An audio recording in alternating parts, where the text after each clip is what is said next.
Good afternoon and welcome to Locked On NBA. On today's show, we simulated the 2026 season and the results were surprising. Have we overlooked a certain contender in the West? Plus, have the Bulls finally laid the groundwork to take a step forward? And can the Pistons be the surprise team of the league again?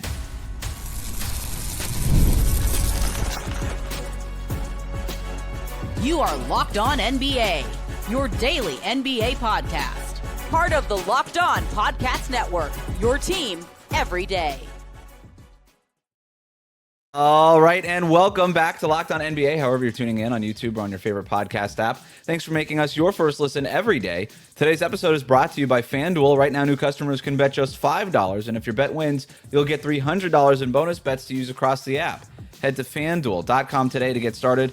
I'm Wes Goldberg, and today we are continuing our team-by-team preview series with the Chicago Bulls and the Detroit Pistons, our final two teams before the regular season begins, and we're doing it with the help of Locked On's local experts. I have two of the best with me, as always, from the Locked On Nuggets podcast, senior NBA writer for the Action Network. It's Matt Moore. Matt.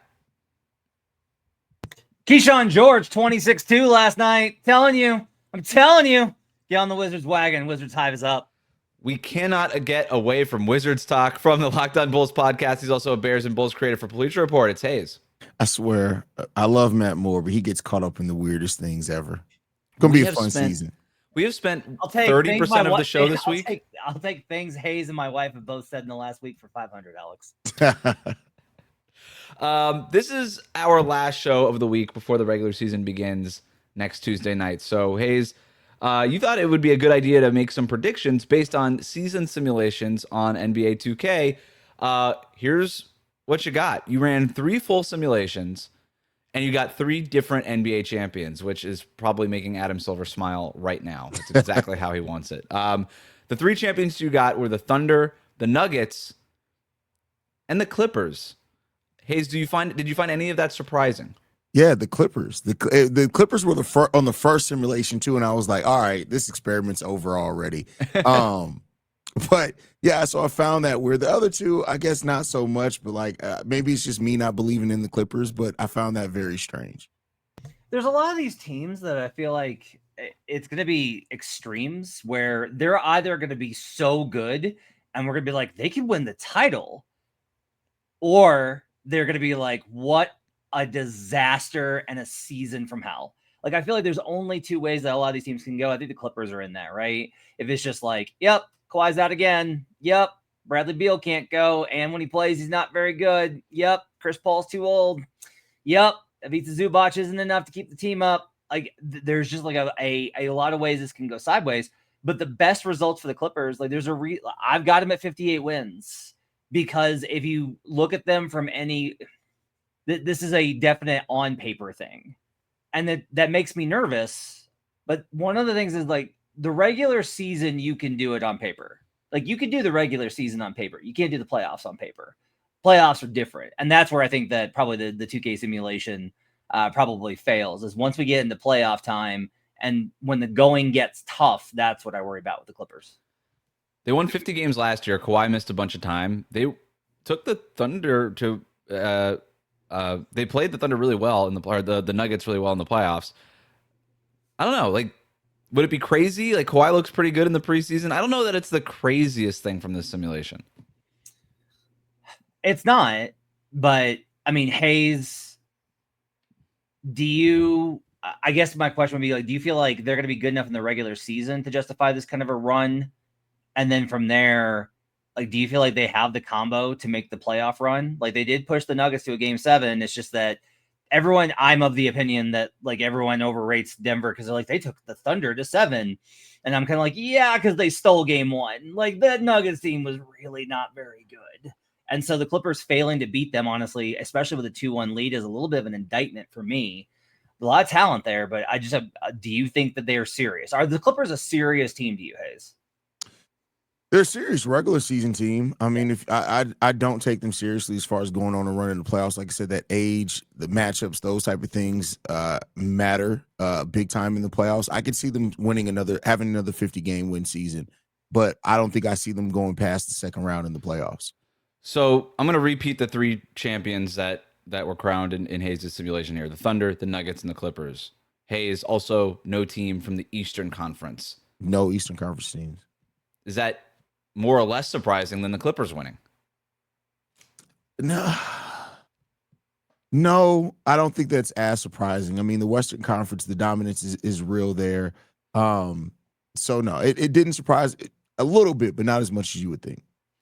The East Finals that you got were basically the Magic and the Knicks every time. Was that the only simulated Eastern Conference Finals that you got? I'm sorry, repeat that for me. The Eastern Conference Finals. So you got the Knicks winning twice and then the Magic winning once. So the Magic were in the finals and the Knicks were in the finals the other 2 times. Yep. So the Cavaliers, they did not win either. I'm sure they were probably in one of your conference finals, I would imagine. But yes, they were in the conference finals against Magic and against the Knicks once each. So they made it twice. And one thing I didn't go and look in the simulation, which I probably should have now, is I should have gone and checked the injuries, like what injuries got simulated, because that makes a big difference there too. And I would not be surprised if 2K predicts the Knicks to have a lot of injuries. I'm sorry, not the Knicks, the Cavs to have a lot of injuries. That has to be the only reason, Matt, because it's a little surprising, I guess. I don't know. I think this is the limitations of 2K. What possible reason the Cavs not here one time?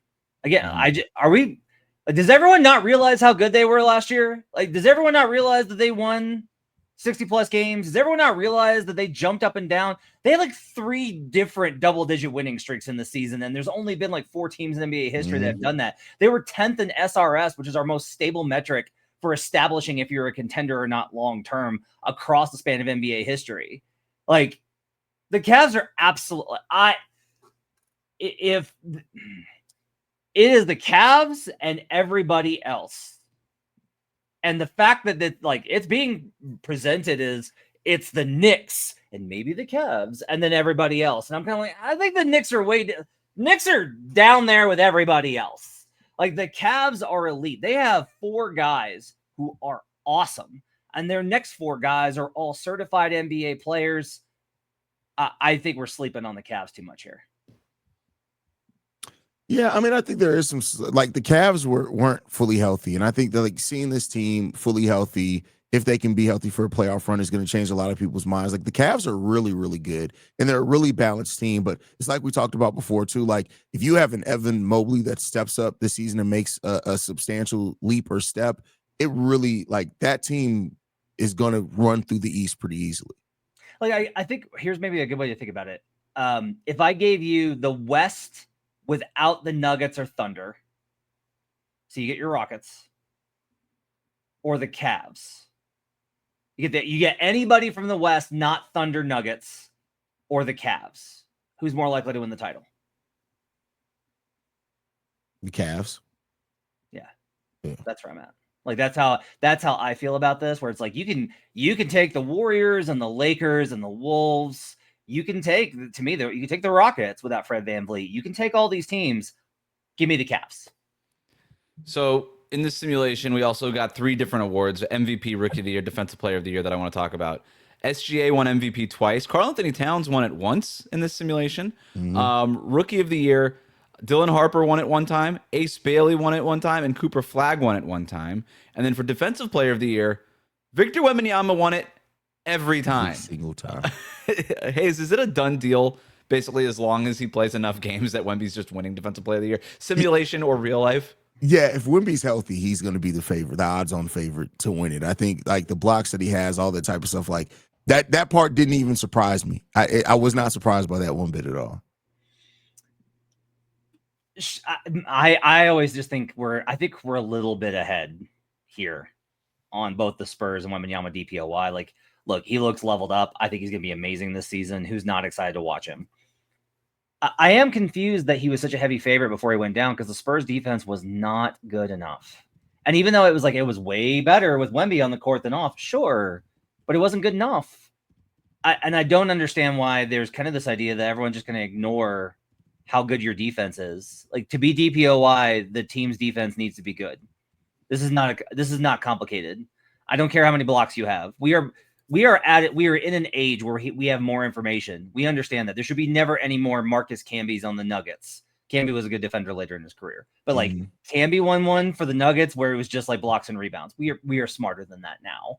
So I could be very surprised because like if you tell me, like if you ask me to make a pick, which I'm sure we'll do maybe on Monday, I'll go ahead and spoil it. I like Chet Holmgren. I think Chet Holmgren has a much better chance of being DPOY than Wemby because I think his team defense will be a lot better.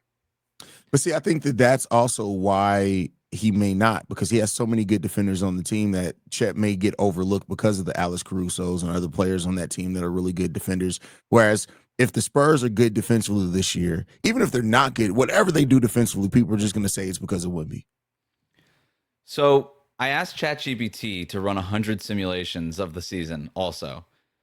Over under, guys, how many times do you think the Thunder are estimated to have won the championship out of 100 simulations? 42. Ooh, that's a good number. Matt. 42. I'm going with Haize. It estimated 25 to 35 times, which I thought was a little low. And so do you guys too. All right. That's going to do it for our NBA 2K version of the simulation. We continue our team-by-team season preview with the Chicago Bulls next. We're going to ask Haize about a young roster that's looked good so far in the preseason. Today's episode of Locked On NBA is brought to you by Wayfair. The holidays are going to be here before you know it, which is exciting, but getting your home ready for guests and celebrations could feel like a lot. Maybe your serveware needs a refresh, or the guest room could use some new bedding. Wayfair has everything you need to get your home holiday ready, from Christmas trees to wreaths to bedding, cookware, and outdoor inflatables. It's your one-stop shop for every room in the house. Wayfair makes it easy to personalize your home for the holidays with a huge selection of every style and budget. And with free and easy delivery, even on the big stuff, you can get everything you need without hassle of huge delivery fees. I love how easy it was to find the pieces that fit my style and budget. Everything was in one place, and checkout was a breeze. The delivery is fast and easy, which was a lifesaver during this busy time of the year. Now, instead of stressing about getting the house ready, you can actually enjoy the holidays with friends and family. So get organized, refreshed, and ready for the holidays for way less. Head to wayfair.com right now to shop all things home. That's Wayfair, WAYFAIR.com. Wayfair, every style, every home.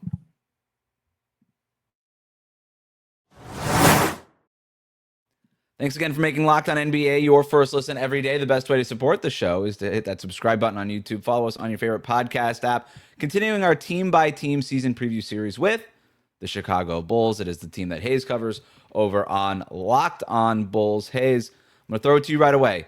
What is the biggest question in your mind about this Chicago Bulls season? Man, can they avoid a slow start this season? I think that's a huge question to them. And how legitimate is the backcourt? Let me switch that. How legitimate is the backcourt of Josh Giddey and Kobe White? They finished the season extremely strong last season, 15-5 run. They both were, they accounted between the two of them. They accounted for nearly 70% of the Bulls' offense between points that they scored and points they created off assists to end that season. So how legitimate is that backcourt this season has to be one of the biggest questions for this Bulls team. You talk about slow starts. I haven't projected for 6-11 before Thanksgiving, so that's where I'm at. That's fair. I mean, out of their first 20 games, I think 14 of them against playoff teams. That's tough. Yeah. I think in tandem kind of with your backcourt question is how do you kind of manage going forward the hierarchy here? Because who looks like the best player in preseason to you? Oh, by far, Matas Buzelis. It's Buzelis. Yeah. But like Kobe's going to be in a contract year, so and still waiting on the extension. So Kobe's going to want to like play and score and have his opportunities. Io, same deal. Like guys on this team are in. I am always nervous when there's a lot of guys that are worried about the money, especially after Josh got paid what he did.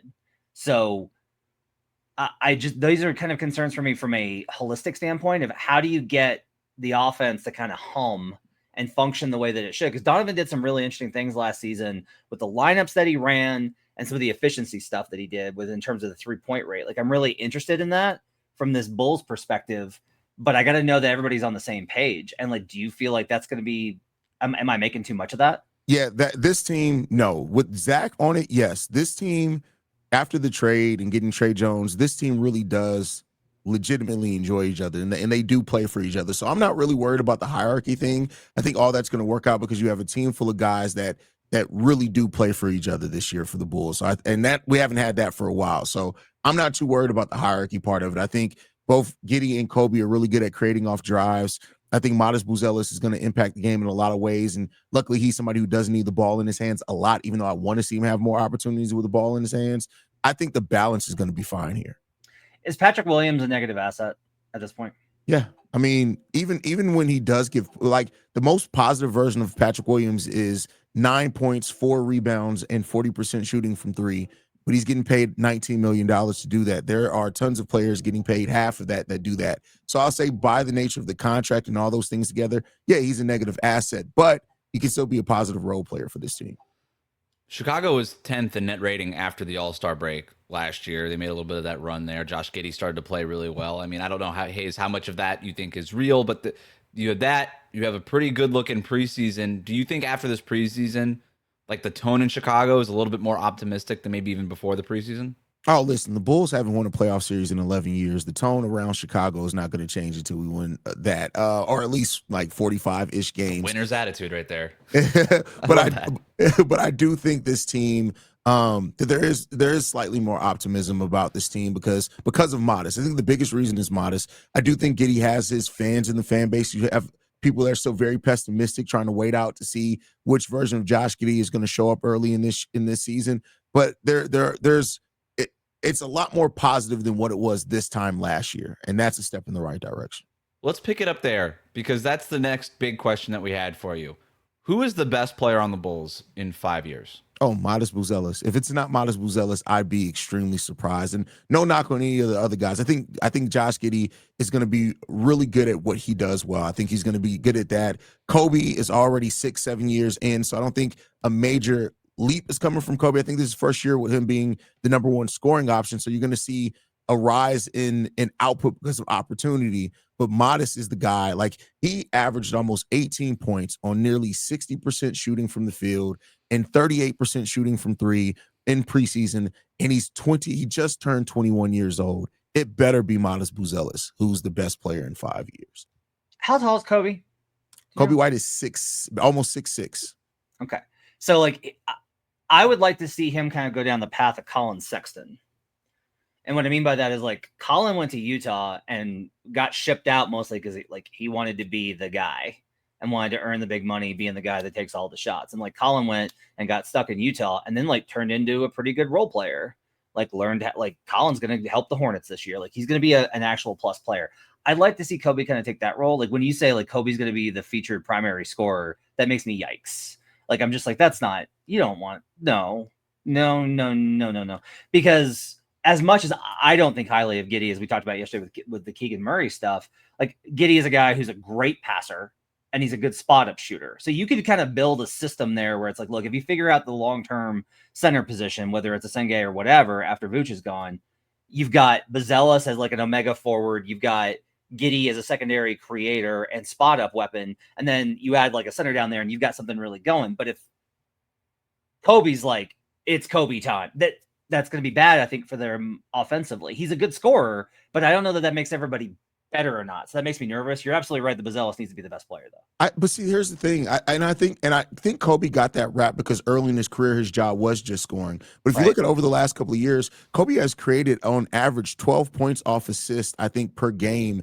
Like, he has grown into that role, and he does it primarily off drives. And if you look at, like, when he drives to the rim, the percentage that we end up in the bucket, whether it's him scoring or him passing and leading to a score, he's done that pretty consistently. And I do think he's grown in that place. For me, the place that I want to see Kobe grow, if he's going to be this primary scorer, is getting to the free throw line. He's way too fast to get to the free throw line as seldom as he does. Now, in that run that we finished the season with, I think he was getting to the free throw line almost 6 times per game. So, like, that's going to be a big part, because it's not this, I don't need Kobe to be taking 12 threes per game. I don't need that. But if that threat that they have to play you, because you're not finishing around the rim great, but if you get to the free throw line consistently, they have to play you as a 3-level scorer, even though you're not technically a 3-level scorer. And I think that can help them a lot. Haize, give us a prediction to close this thing out. It's been play-in tournament for Chicago. What's going to happen this year? I think their over-under is like 31, 32 games, depending on where you look. Yeah, and we've gone over the over-under every year. So I don't see how this team got worse. We won 39 games last year. I'm not saying we got it tremendously better either. I think the Bulls finally finished above 500, 42 wins. this season, and I think they still lose in the play-in though. 42 wins could be like the 3 seed in the East. No, 42 wins last year, I think, was still the 7th seed in the Eastern, or the 8th seed in the Eastern Conference. Matt, where do you like them? I have them 12th. I don't think this team's good. I just don't think that they're going to be. I don't think they're going to be decent. I think a lot of it. I don't have a friendly wager, Matt. You want to have some fun with this? Let me think about what we can come up with. But yeah, we can get something. Done. It's simple. If the Bulls finish better than you are predicting, higher than you said 12th, right? Mm-hmm. Higher than 12th in the East, you have to wear a shirt with my face on it, and I will send it to you on the episode. Done. Absolutely. I was going to say a Chicago Bulls DeMar DeRozan jersey, but that's even better. I have a little bit of my own personal interest sprinkled maybe on the Bulls going over here. I'm bullish on the Bulls, at least going over 32 wins here. One team, though, that didn't get enough love in the 2K simulation, I think, was the Detroit Pistons. We're going to wrap up our season previews after this. Today's episode of Locked on NBA is brought to you by FanDuel. The NFL season is here, and FanDuel has an offer you don't want to miss. Right now, new customers can bet just $5 and get $300 in bonus bets if you win. That's right. Pick a bet, put down $5, and if it hits, you'll unlock $300 in bonus bets to use across the app. I love how FanDuel gives me so many ways to play. I've built parlays, I've tried player props, even followed live lines during games. It makes watching football even more exciting when you've got a little something riding on the action. Whether you're a casual fan or love diving into the stats, FanDuel makes the game day experience so much better. So, what are you waiting for? Visit FanDuel.com to download the FanDuel app today and get started.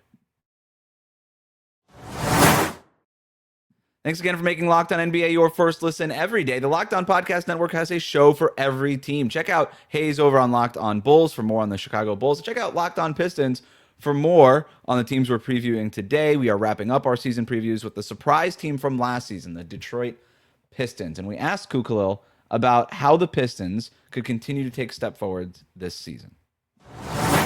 The biggest question for the Detroit Pistons this year is, are the young guys actually going to take this step forward? The Pistons lost Malik Beasley due to that gambling investigation this offseason. They let go of Tim Hardaway Jr. in the offseason. They let go of Dennis Schroeder in the offseason. And after a year of success, they didn't make any big moves. They didn't make any big trades. They just simply added some other veterans. They brought in a Karis LeVert. They brought in a Duncan Robinson. They didn't add anyone that was going to take any real minutes from any of the young guys because they believe players like, obviously, Cade, but players like Jaden Ivey, players like Asar Thompson, Jalen Duren, Ron Holland, they believe that these guys are going to take steps forward, and they'll be the reason why they take another step forward this year from going from a 6th seed to maybe a top 4 seed in the Eastern Conference. So the biggest question for the Detroit Pistons this year is, are the young guys actually going to get better, or is the reliance on them going to lead to a step back this year after such a successful season this past year?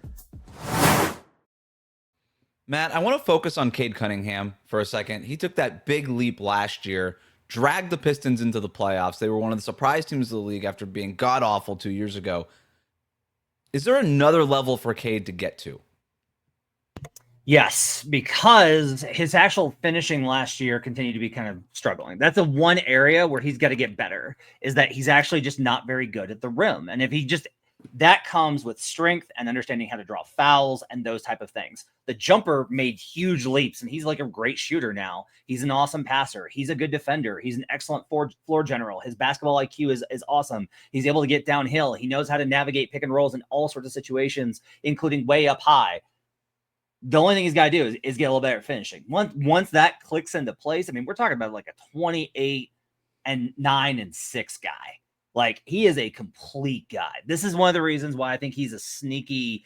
If the Thunder don't win 65 games or Shea doesn't play 65 games, I think Cade Cunningham could be like a dark horse MVP guy. That's how high I am on him. I think he is that good. The parts of Cade's game that he's got to really improve are like marginal. It's like very small. It's just polish. That's how good he is already. He's starting from such a high floor. To me, the ceiling is still extremely high, Haize. It pains me to say this because I'm a lifelong Chicago Bulls fan. I have been bred to hate the Detroit Pistons. but I really do love the Pistons roster. And Cade Cunningham is one of the biggest reasons why. I agree with you. We've talked about dark horse candidates to win MVP before. I have Jalen Brunson, but I can't be mad at Cade Cunningham being on that list at all. The ascension that we saw from him last year was great. It's something that franchise needed. And it's been something that's been bubbling there for a while now. How much further can he take it this year? That's the question for Cade Cunningham. The Detroit Pistons already got hit with the bat. Jaden Ivey's not going to be there to start the season. He's having another procedure on his knee, but Cade is the man. I love Cade Cunningham, and I think he's not even done growing yet as a player. I've got the Pistons winning 50 games this year in the East. Yeah, but I got them winning 50 games. I love Cade Cunningham too. Also love this roster. Next question here: the Pistons have the best chance of success if blank is their second best player. Matt, you go first. Yep. Jalen Duren. So the defense was worse with Duren on the court last season. And while he had I think a better playoff series than most people realize, because like his box stuff didn't jump off the page, but he had really smart passes and really key rebounds. But he's got to learn not to foul, and he's got to learn to kind of harness that physicality. If Duren is, again, polish, right? If Duren comes into the season with a stronger mindset, if he just is able to put up a consistent double-double, I think that he's got the opportunity to be the combo with Cade that they need. Now, I'm very high on Jaden Ivey. Kuka Hill is not. I think Ivey has the potential to really make a huge jump, and that could be massive for them by adding another playmaker, which they need. But they have alternatives to Ivey. If Ivey, who's starting off the season hurt now, if he can't go, they've got guys like Karis LeVert who can create. They've got Duncan Robinson who can create. They have other guys who can create, but they have no player on the roster that can fill that void as a pick and roll threat and rim protector like Duren can. So for me, it's going to have to be Duren. That's great. And Duren is a great pick, and that's probably where I would have gone. And I'm just, for the nature of the conversation, I'm going to go in a different place. We talk a lot about his brother, Amen Thompson, and I think sometimes Ausar Thompson can go overlooked. Ausar is a really great on-ball defender, an amazing on-ball defender. And if he ever starts getting more consistent offensively and turns into that pairing, that wing pairing with Cade Cunningham, watch out, Eastern Conference. Like, watch out. Ausar Thompson, if he's their second best player, I think that they can go maybe to Eastern Conference Finals. Matt, did you have another thing on this? No, just I will say on Ausar that I've kind of been on the wagon of like, look, he's going to be a great defender, but come on, let's kind of chill out. Preseason did have me a little shook on that take. He had some moves and some drives in particular where he was just like, he was bullying people offensively, and that's very promising for them. If he can be a slash threat, that's going to open up a lot for them, even though they lost so much shooting. I love Ausar Thompson. My bold take is that he actually might be a better defender than his brother when it's all said and done. We'll see. All right, it is time to end the week the way we always do here on Locked On NBA Daily. It is time for our favorite things of the week. Haize, we'll start with you. Often I go to this with football and sports stuff, but sometimes I go to family stuff. My son got his Halloween costume 2 days ago. He's being Ghostface from Scream. Oh. And as somebody who grew up with 6 sisters and I lived for practical jokes on my sisters, the last 2 days in my house have been filled with practical jokes that I have been prepared for. And I love every single. My son legitimately hid under his sister's bed for 20 minutes waiting for her to come in there to scare her. Love that. That's dedication. That's my favorite thing of the week. That is next level. That is awesome. My favorite thing of the week was Joe Mazzulla and the Boston Celtics coaching staff running full court press against the media, including Locked On Network's own John Corrales. Go check out the episode with John. It was phenomenal. Go check out the column from Jay King from The Athletic. That's my favorite thing of the week. It will not be my favorite thing next week because the Denver Nuggets have announced that next week's media training session will also feature a scrimmage against those coaches. Don't worry, I will not be good enough to get on the court, but I will get run through the paces by Jared Dudley and Jose Wembanyama. I also went to Joe Mazzulla and the Celtics coaching staff challenging the media, but specifically this quote. Very, very important. It'll be laughed at and joked about, but it means a lot more to humanize. We have too many interactions where it's coach and you, like everyone's doing their job. But we all got to see Corrales shove, Jack Simone, which is no different than me getting pissed at Jack Simone's question, right? It's a competitive reaction to a thing that's going on. So if anything, we have to do it more because it humanizes the competition. And I realize how much you guys really like the game and care about it. So I hope that it doesn't drag on as something that's funny. It's something that was serious, you know. So I love that from Joe Mazzulla, recognizing that, hey, the media are people too. This is a good way to humanize everything between media and coaches, recognizing that we all love the game and we're all sort of here out of some sort of passion. But more than anything, I just love that he revealed that John Corrales got pissed at his own teammate and then shoving him during this game. John said on the pod he was looking for a window to elbow Mazzulla. Like he was he whiffed on one because Joe just like whipped around him. John was looking to bad boy Pistons, the coach he covers, and phenomenal. It's terrific. Not surprising for anybody at all who knows John Corrales, I don't think. Yeah. That will do it for us today. Thanks so much for making Locked On NBA Daily your first listen every day. Subscribe to Locked On NBA wherever you get your podcasts, including on YouTube. Thank you to Matt and Haize for their expertise every day. Thank you for making Locked On NBA your first listen. We're going to see you right back here next week on Locked On NBA.